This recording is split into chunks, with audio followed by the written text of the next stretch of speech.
Salut les compagnons. Aujourd'hui ce sera une vidéo un peu spéciale car elle est dédiée aux développeurs freelance, à tous ceux qui le sont déjà et ceux qui réfléchissent à le devenir. Si tu es certain de ne jamais vouloir te lancer en freelance, tu peux passer à la vidéo suivante. Bien sûr, si tu es simplement curieux ou curieuse, tu es le ou la bienvenue. Ce petit disclaimer étant fait, entrons dans le vif du sujet. Être freelance, c'est souvent être libre. Et la liberté en tant que développeur freelance, c'est de pouvoir gérer ton temps, ton travail, choisir tes projets, tester et appliquer tes propres méthodes. Être libre de choisir si tu continues une mission ou pas. Pour ça, c'est en théorie. Alors rassure-toi, oui, c'est possible. Par contre, on nous fait croire depuis tout petit que la liberté est un droit, un dû.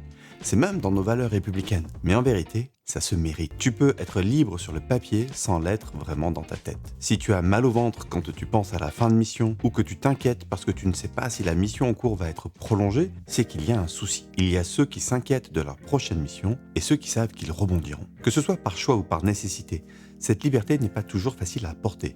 Il faut définir tes propres règles du jeu, ton cadre de travail, savoir poser tes limites. Fini le patron qui fait ça pour toi, maintenant, c'est toi ton patron. Et tout ça en servant tes clients, en leur apportant ton énergie et ton expertise. Quand tout va bien, c'est cool. Mais dès que les nuages gris se pointent, c'est plus dur. Impayés, relations conflictuelles, virés du jour au lendemain, il y a ceux qui se le mangent dans les dents et ceux qui en encaissent et vendent l'avant. Plus de la moitié des développeurs avec qui je travaille en coaching sont freelance. Alors ça m'a donné envie d'en savoir plus. Et du coup, j'en ai interrogé des tonnes. Et tu sais ce qui m'a frappé? Il y a ceux qui étaient seuls et ceux qui avaient un réseau. La différence est juste énorme. Ceux qui n'ont pas de réseau paraissent seuls, isolés, à la merci des ESN pour trouver du travail et acceptent des TJM parfois bien en dessous de leur valeur. Freelance dans ces conditions, c'est pire que le salariat. Tu n'as ni protection ni liberté réelle. Et puis, il y a ceux qui ont su tisser un réseau. Ceux-là sont pleins d'énergie, même dans la galère. Ils sont toujours occupés et surfent sur une dynamique stimulante. Le truc, c'est qu'en tant que freelance, tu es aussi entrepreneur de ta petite entreprise toi-même. Tu dois donc maîtriser tout un tas de compétences en plus de ta compétence métier pour laquelle tes clients te payent. Il faut gérer du commercial pour vendre, du marketing pour trouver de bonnes missions, affûter ta technique pour rester à la page, tout en gérant ton administratif et j'en passe. Difficile d'acquérir toutes ces compétences. Et là encore, il y a ceux qui subissent et ceux qui le prennent à bras-le-corps. C'est pour tout ça que j'ai lancé le cercle des développeurs freelance. Ouais, je sais, ça fait un peu cercle des poètes disparus, mais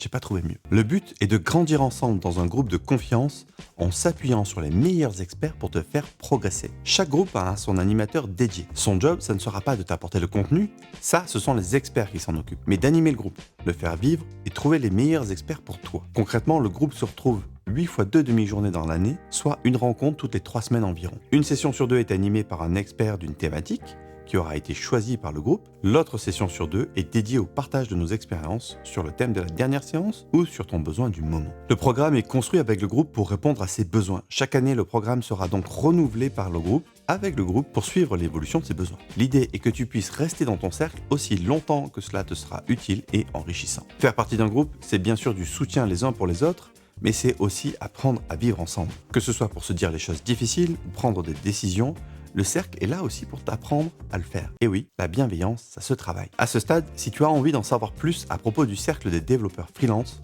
je t'invite à cliquer sur le lien que tu trouveras en description. Tu trouveras tout le détail de ce que contient le cercle et prendre un rendez-vous découverte si tu es intéressé pour en savoir plus. À noter que le cercle est réservé aux développeurs déjà freelance. Si tu as pour projet de le devenir et que tu veux recevoir ma formation gratuite sur comment devenir développeur freelance en 5 étapes, je t'invite à cliquer sur le lien dans la description. Donc si tu es freelance et que tu veux durer en tant que développeur freelance, dormir tranquille quand tu as une mission qui se termine, augmenter ton TJM, pousser ton expertise technique et varier tes sources de revenus, rejoins le cercle. Ciao!